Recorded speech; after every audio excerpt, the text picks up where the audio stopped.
Aquí sí. Bueno, entonces acá tenemos algunos ejemplos de turbinas. Empezamos con las verticales.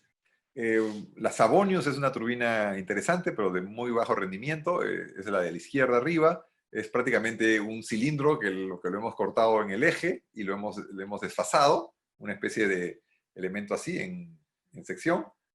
Eh, y eso gira, tiene ciertas bondades, como que tiene buen arranque, digamos, tiene mucha fuerza para arrancar, pero no tiene un CP muy bajo, de 0.15, 0.18. ¿Por qué? Porque no tiene buena aerodinámica, ¿no?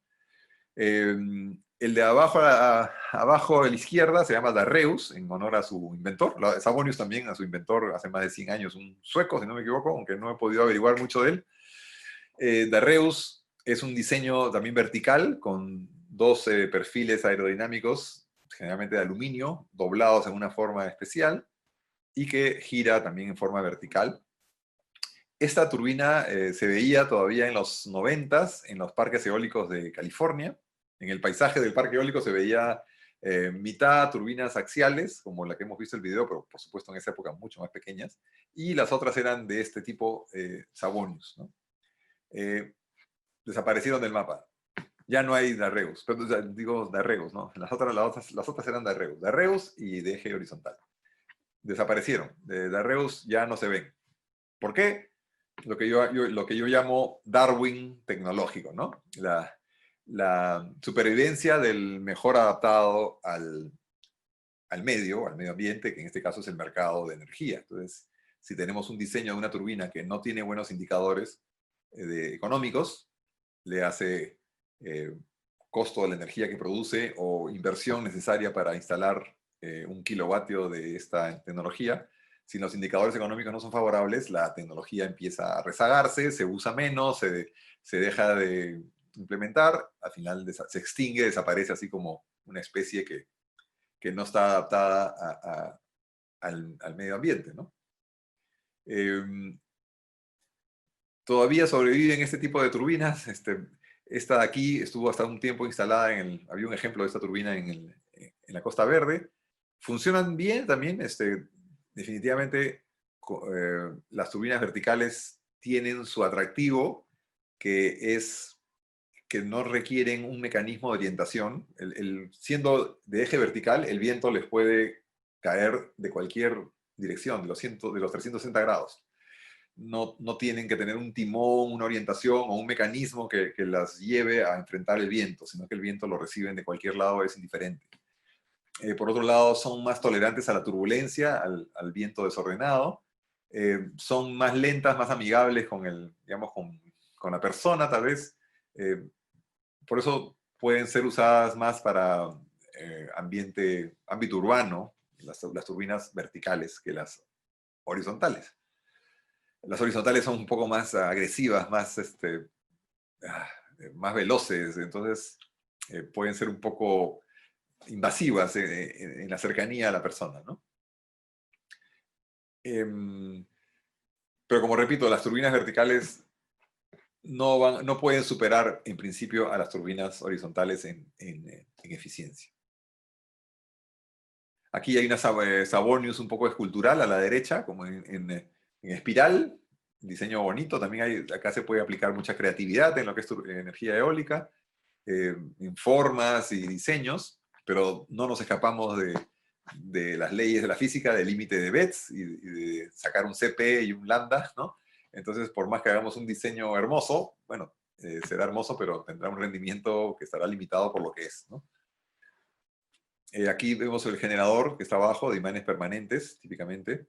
Acá en la de Arreus también tiene su generador abajo.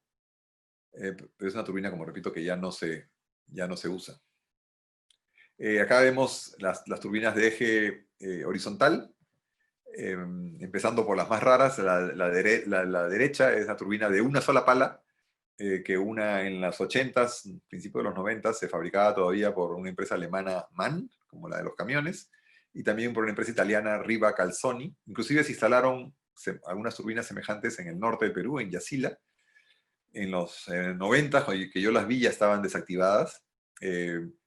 La ventaja de las turbinas de una sola pala es, bueno, el costo, tienes menos una pala solamente que fabricar, giran más rápido por tener una sola pala, pero tienen problemas dinámicos y complejidades, ¿no?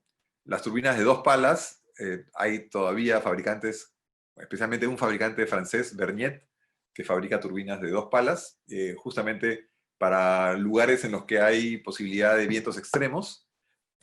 Su especialidad es ese mercado, ¿no? Su nicho es el mercado de Caribe y de la zona de los monzones, donde hay vientos tremendos. Entonces, cuando hay alerta de huracán, estas turbinas de 2 palas se pueden abatir con un winche. En cuestiones de horas se pueden bajar a nivel del piso, se aseguran ahí y con eso pueden sobrevivir los huracanes, ¿no? Pero no conozco otro fabricante de turbinas de 2 palas que, a nivel comercial, de grandes turbinas, ¿no? La de la izquierda es definitivamente la especie dominante, ¿no? La que justamente por tener las mejores condiciones de adaptación al mercado, los mejores indicadores económicos, es la especie que ha, digamos, captado la mejor participación del mercado, la turbina de 3 palas. Tampoco es nueva, había en una época se hablaba del diseño danés, clásico, que era de 3 palas, con caja multiplicadora y una serie de detalles que le hacían la característica de turbina danesa, pero esa es la tecnología que finalmente se ha impuesto, ¿no? Todas las turbinas eólicas de los parques eólicos del Perú, los 5 que tenemos, son de este tipo, y de la mayoría que hay en el mundo, ¿no? ¿Por qué la diferencia entre 2 palas y 3 palas? Porque podríamos decir, bueno, con 2 palas tenemos menos costos, pues 2 palas en vez de 3.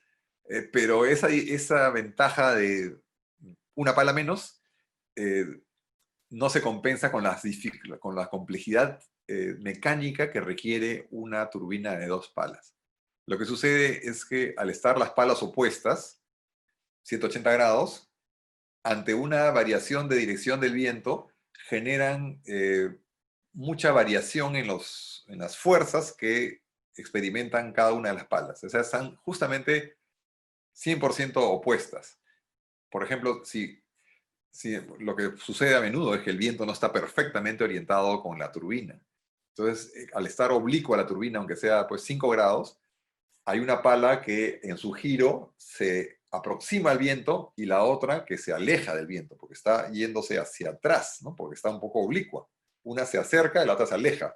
Eso genera variación en los ángulos, digamos, de velocidades de viento combinados y produce diferentes fuerzas que generan mucha vibración en un rotor rígido. Digamos, si las palas están rígidamente unidas, va a generar mucha tensión y mucha vibración. Por lo tanto, ese rotor tiene que tener un eje articulado, así como si fuera la cardán de un carro, ¿no? Una articulación para que ese rotor de 2 palas tenga el grado de libertad para oscilar libremente. Eso complica muchísimo la mecánica y encarece, ¿no? Y este fabricante francés, Berniet, lo ha resuelto, pero si uno mira su producto, es realmente complejo y un poco que da miedo, ¿no? Porque lo complejo es propenso a fallar, lo simple y robusto es lo que resiste mejor. Sin embargo, entiendo que sigue adelante con su empresa, ¿no?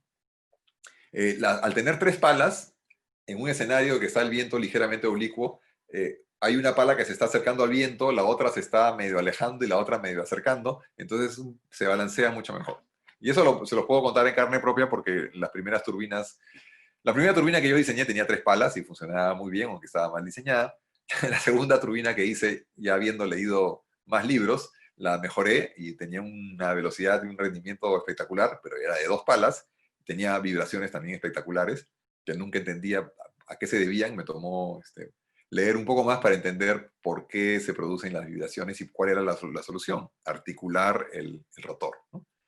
Sin embargo, seguí teniendo problemas dinámicos de vibraciones, entonces pasé a poner 3 palas y todo fue felicidad. La turbina funcionaba derechita, tranquila, no había vibraciones, no había fatiga de materiales, ni nada, ¿no? Entonces, la turbina de 3 palas es más feliz que la de 2. También hay turbinas de 5 palas, yo estoy usando algunas turbinas importadas de 5 palas, Ya es un tema del fabricante que para lograr producción en masa de las palas las hacen más pequeñas y más esbeltas, ¿no? Aquí también cabe la pregunta de por qué no ponemos más palas, ¿no? Porque a veces el que no ha estudiado un poco de eólica dice, wow, pero aquí en este rotor podría yo poner más palas, ¿por qué no pongo 6 y aprovecho más y genero más porque tengo más palas? No es correcto. Lo que sucede es que si ponemos más palas, ya se van a interferir entre ellas. Tenemos que entender que este rotor está girando bastante rápido. Entonces, si nos ponemos, si, digamos, si nos sentamos en el rotor, si nos, digamos, nos hacemos chiquitos y nos abrazamos a una pala, veremos que el viento que sale de una pala prácticamente nos roza. ¿Por qué? Porque estamos girando muy rápido. Entonces, si yo pongo una pala entre esas entre esas tres palas, ¿no? Digamos, si pongo tres palas más intercaladas, lo que voy a hacer es interferir más y voy a frenar el rotor, se va a hacer un rotor más lento, más costoso naturalmente, y no va a rendir más, ¿no? Entonces, eh, el razonamiento de por qué no ponemos más palas no es correcto, porque no estamos considerando la velocidad a la que están viajando esas palas. Viajan tan rápido que la estela de viento, digamos, turbulento que deja una pala, está prácticamente pasando muy cerca de la siguiente. Si pongo más palas, ya sí, ahí ya van a empezar a interferirse totalmente. Entonces el rotor de tres palas es más apropiado, ¿no? Sí, me preguntan, ¿no? Ingeniero Franco, tenemos una pregunta en el chat. Sí, sí, ya. Ya. Bueno, ¿quieren que responda con sinceridad? Bueno, ese sistema Vortex de unos 3 españoles que lo promueven hace más de 10 años, no funciona. Es una iniciativa para captar interminablemente dinero, para hacer una investigación interminable que no llega a ningún resultado y cuyo objetivo es captar dinero y captar el dinero de gente de buena voluntad que confía en que ellos están haciendo algo que tiene algún sentido, pero lo que están haciendo no tiene sentido. Entonces, es muy fácil de poner estos elementos en el paisaje con realidad virtual y decir que van a haber parques eólicos, este tipo de cosas, pero no tiene sustento técnico y no tiene sustento físico, ¿no? Ni en lo que es aerodinámica, con este elemento oscilante, por la turbulencia, por los vórtices de von Karman, que puedan generar igual potencia que una turbina eólica que está aplicando aerodinámica, digamos, con lo que vuelan los aviones, ¿no? Y también con la idea de generar energía eléctrica con el movimiento oscilante y elementos piezoeléctricos que solamente generan muy poca potencia comparado con un generador que trabaja con inducción electromagnética, ¿no?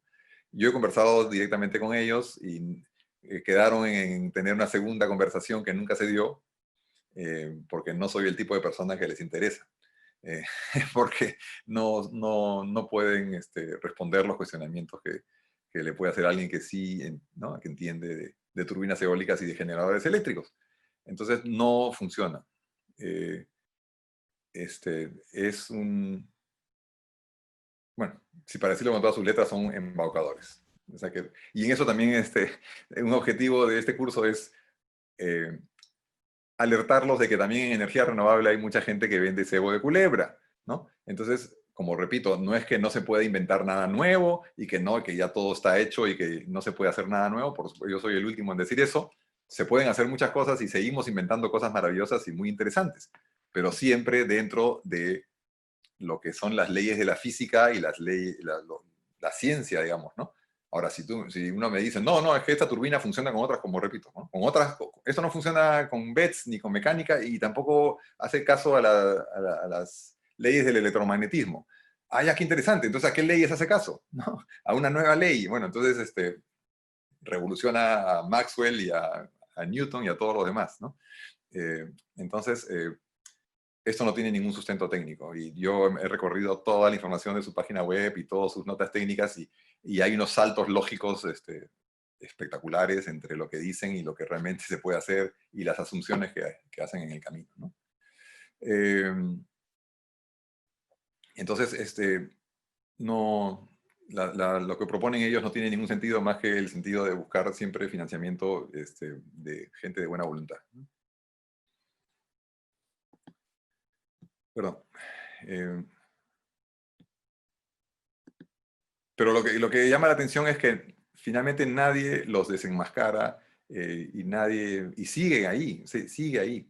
Y siguen diciendo que van a hacer su turbina de 1 kilowatt y que la van a poner a prueba, pero eso lo escucho hace 10 años. Entonces, ¿por qué no ponen a prueba su turbina y por qué no la certifican y sacan su curva de potencia que vamos a ver adelante, ahora que es tan importante? Es decir, bueno, hemos probado esa turbina, tampoco es tan difícil ponerla al viento, irse a un sitio que haya viento, poner su invento, cualquiera que este sea, ponerle un anemómetro adelante, poner elementos eléctricos que calculen que saquen la potencia eléctrica que está generando. Entonces, mido el viento, mido la potencia eléctrica que sale, tengo el área de este elemento que no se llama turbina porque oscila, tengo el área que está oscilando, entonces puedo determinar cuál es el coeficiente de potencia. Y ahí podría publicar, esta cosa maravillosa tiene un coeficiente de potencia que rompe con Bets y rompe con todo el mundo y genera más energía de la que le recibe.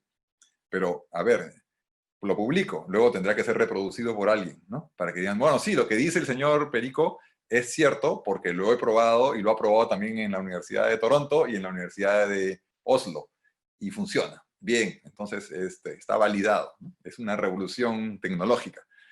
Pero no, nunca pasan ni siquiera de ellos a hacer una prueba válida en el campo, ¿no? Ni llevarla a una institución en España que prueba turbinas eólicas, ¿no?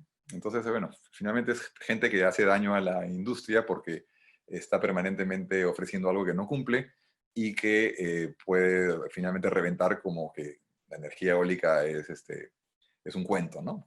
Por extensión, pero nada más lejos de la verdad. Entonces, como repito, en energía eólica podemos aplicar mucha creatividad, podemos hacer turbinas interesantes, pero no nos salvamos de tener un CP, ¿no? Y tener un lambda y más que nada el CP. El CP es clave, el ratio entre lo que convertimos y lo que estamos teniendo como recurso. Entonces, por ejemplo, acá abajo hay un rotor interesante de 3D, un rotor de 3D medio artístico. Está bien, dará vueltas, generará potencia, pero veremos cuál es su CP. Ahora, si ustedes le preguntan a una persona que propone una turbina eólica, ¿y cuál es el CP de tu turbina? Y te dice, ¿sé qué? Sé. Bueno, ya está descalificado, ¿no? Significa que no ha leído nada sobre turbinas eólicas y ni siquiera sabe lo que es un coeficiente de potencia de una turbina eólica. Bueno, entonces estas turbinas de 3 palas son las turbinas dominantes ahora. También podemos decir que en tecnología eólica no se espera es una tecnología madura. Entonces ya no está a nivel, digamos, globalmente no está a nivel de ciencia, de investigación pura, ¿no? Como podría estar la fotovoltaica, ¿no? Pueden estar investigando, por ejemplo, ahora nanotubos aplicados a zirconita para, combinado con algún material esotérico, producir una eficiencia superior en los paneles solares y aplicar también la perovskita y reducir costos y de repente, quién sabe, aquí a 5 años madura la tecnología de la perovskita y se reduce el costo de los paneles solares en 30%, ¿no? Entonces ya los paneles solares de silicio, que los conocemos tanto, empezarán a desaparecer, muy rápido, muy lento, pero desaparecerán porque la tecnología de perovskita revolucionó e hizo obsoleta la tecnología de los paneles de silicio. Es lo que se llama una innovación disruptiva, ¿no? Algo que hace desaparecer a lo anterior, como puede ser pues, los USBs que hicieron obsoletos inmediatamente a los DVDs o CDs, o que ahora ni siquiera usamos eso, sino que la música ya no, se baja por ¿cómo se llama esto? Spotify, ¿no? Y eso hace obsoleto al anterior. Es una innovación disruptiva, ¿no? En eólica lo que hay es innovación incremental, sea, ingenieros que se rompen la cabeza de cómo hacer que la turbina rinda 1% más porque el generador tiene tal característica, o que los materiales son más livianos, entonces la turbina es más grande pues, para igualdad de estructura, etcétera, etcétera. Es ya a nivel incremental, ¿no? No se espera en eólica algo que haga obsoletas esas turbinas, ¿no? El camino de la eólica para la innovación y la mejora es el camino de más grande, más grande, más grande, ¿no? Y es un poco paradójico, curioso que la eólica y la solar vayan justo en caminos contrarios, ¿no? La eólica va a lo más grande para buscar su, digamos, optimización, y la solar fotovoltaica va al micromundo, ¿no? Al nivel de la mecánica cuántica y de los nanomateriales para buscar optimizar sus rendimientos. Y ahí sí, en solar sí se puede esperar alguna innovación disruptiva, ¿no? Más no en eólica. En eólica vamos para más tamaño.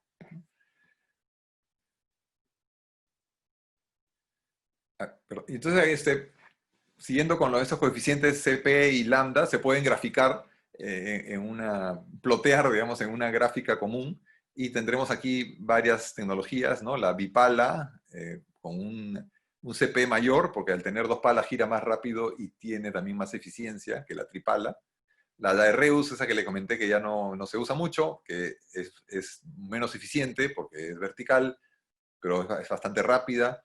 Y los molinos de menor velocidad y rendimiento, aquí está el Savonius de manera optimista, 20% de rendimiento, y otros tipos de molinos, ¿no? Como para bombas de agua, ¿no? De múltiples palas. Y el límite de Betz aquí está trazado en 0.59 o 59.3, que es realmente un rendimiento ideal a muy alta velocidad. Es como lo que se llama una asíntota, ¿no? Un inalcanzable, cuando una turbina matemática está girando a una velocidad también límite, ¿no? Imposible de alcanzar. Entonces lo que queremos nosotros es estar pues, lo más lejos del origen, ¿no? Siendo rápidos y siendo eficientes. Pero hay límites y estamos por aquí.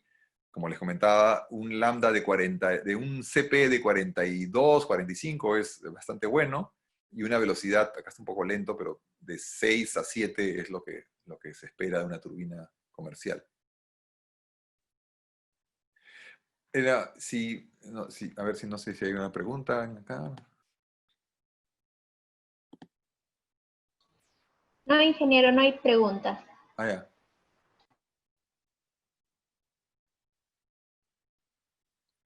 Ah, ya, ok.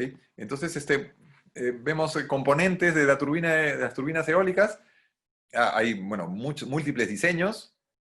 Esta es una turbina General Electric, que sirve esta imagen porque es explotada. Entonces nos permite ver los 6 componentes clave de una turbina eólica, ¿no?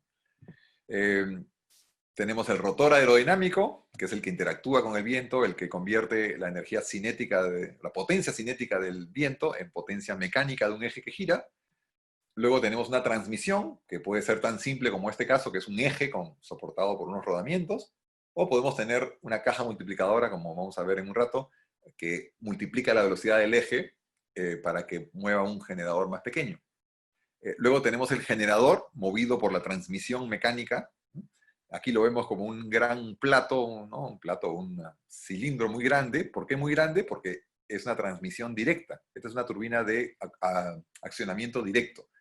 Entonces, este generador eléctrico gira a la velocidad del rotor aerodinámico, por lo tanto, gira lento.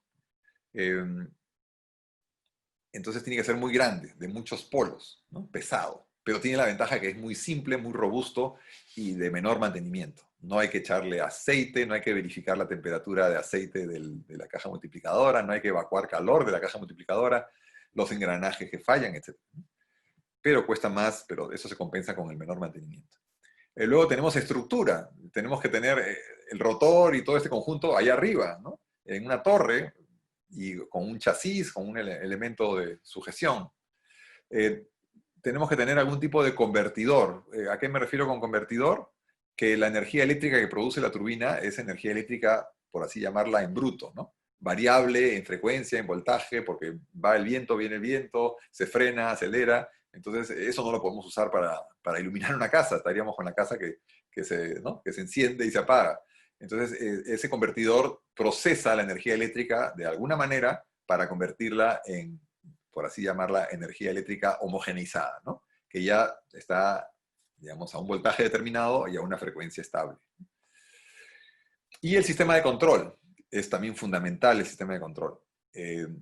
Todas las turbinas eólicas tienen sistema de control, salvo que sea pues un juguete muy pequeñito, pero desde la turbina de 1 kilowatt hasta una turbina de 15 megavatios tiene un ambiente de control. Por supuesto, una turbina pequeña tendrá un control muy simple, que se puede, ¿no? que es de tipo pasivo, es un control que se activa automáticamente por la propia geometría o por las propias fuerzas que interactúan con la turbina eólica y el viento, haciendo que la turbina pierda potencia a cierto nivel de viento o de revoluciones del rotor, sin que intermedie ningún sensor o actuador, ¿no? Eso es más propio de las grandes turbinas eólicas, que siendo tan costosas y tan grandes, bueno, tienen que tener múltiples sistemas de seguridad redundantes, múltiples sensores de velocidad, de vibración, de temperatura, de niveles de aceite, de refrigerante, de líquido, digamos, circuitos de refrigeración, enfriamiento, de voltajes y corrientes. Todo está monitorizado por un sistema de control que además tiene comunicaciones vía fibra óptica con un centro de control que puede estar en el parque eólico o puede estar pues, en Europa o en Estados Unidos, o puede estar por internet. Entonces, esos son los 6 elementos fundamentales de una turbina eólica. Ahora, si somos rigurosos, lo que es propiamente la turbina eólica es el rotor. Si somos así como a la definición, el rotor es la turbina eólica. El resto ya es el sistema de conversión. Por eso el nombre más apropiado es Sistema de Conversión de Energía Eólica, o en inglés WECS, ¿no? Wind Energy Conversion System. Ese es el nombre, digamos, que no tiene cuestionamientos, ¿no? Pero generalmente cuando pasamos por un parque eólico vamos a escuchar, mira los molinos de viento, ¿no? Pero bueno, ya no se está moliendo nada, ¿no? Pero le seguimos llamando molinos de viento. No son molinos de viento, son en todo caso turbinas eólicas. Pero si somos estrictos, tampoco es una turbina eólica, sino es un sistema de conversión de energía eólica. Pero nadie va a pasar en el auto a decir, mira los sistemas de conversión de energía eólica. Es un tema de uso del lenguaje, ¿no? Pero sí, todo el concepto se puede llamar sistema de conversión de energía eólica, porque es lo que está haciendo, convertir la energía eólica, o potencia, mejor dicho, también, porque estamos convirtiendo energía por unidad de tiempo, en potencia eléctrica, ¿no? Porque la turbina propiamente dicha es el rotor, convierte la potencia del viento, interactúa con el aire en movimiento, viento, y genera potencia mecánica. Es la definición de turbina. Esa potencia mecánica ahora la vamos a utilizar para mover un generador eléctrico, y la energía eléctrica la vamos a procesar con electrónica de potencia para hacerla compatible con la red eléctrica, ¿no? Entonces, es todo un sistema de conversión de energía eólica. Es el nombre apropiado sobre el cual no llueve, ¿no? Entonces, bueno, los componentes son 6. Por supuesto hay más, pero estos son los cruciales, ¿no? Que todo sistema eólico los tiene, en mayor o menor medida, de acuerdo al tamaño, costo, complejidad, ¿no? Pero no nos salvamos de tener esos 6, por más pequeña que sea la turbina. A ver, entonces, ahí la quité, sí. Entonces aquí vemos otra turbina también de accionamiento directo, otro ejemplo. En este caso es una Enercon. Es una empresa que nació también a finales de los 80, en Dinamarca. No, perdón, en Alemania, que estoy hablando, en Alemania. Y se llama Enercon por Energy Converter, ¿no? Algo así. Empezaron con inversores, si no me equivoco, y se pasaron a eólica. Y ellos siempre apuestan a accionamiento directo. Y la turbina es muy bonita, muy estética, tiene forma de gota, lo que se llama la nacelle, ¿no? Se le llama nacelle a la casa de máquinas que está ahí arriba, ¿no? Y las palas también son espectaculares, tienen un muy bonito diseño. Aquí vemos el generador, que es espectacular, pues es una gran rueda bobinada, puede tener hasta 4 metros de diámetro interior, y dentro de ese bobinado, que es el estator, ¿no? La parte quieta del generador, gira el rotor, ¿no? Que se ve acá en la imagen de la izquierda abajo, que está hecho de múltiples electroimanes que al pasar pues, por las bobinas de este estator generan por inducción electromagnética corriente eléctrica alterna, ¿no? Aquí vemos arriba el ensamble de la bocamasa de 3 bocas donde van a estar las palas que mueven directamente el generador eléctrico, y después lo que viene atrás ya son los elementos de control, el giro de la tornamesa, etc. Entonces, esta es una máquina de accionamiento directo, bajo mantenimiento, pero mayor costo inicial.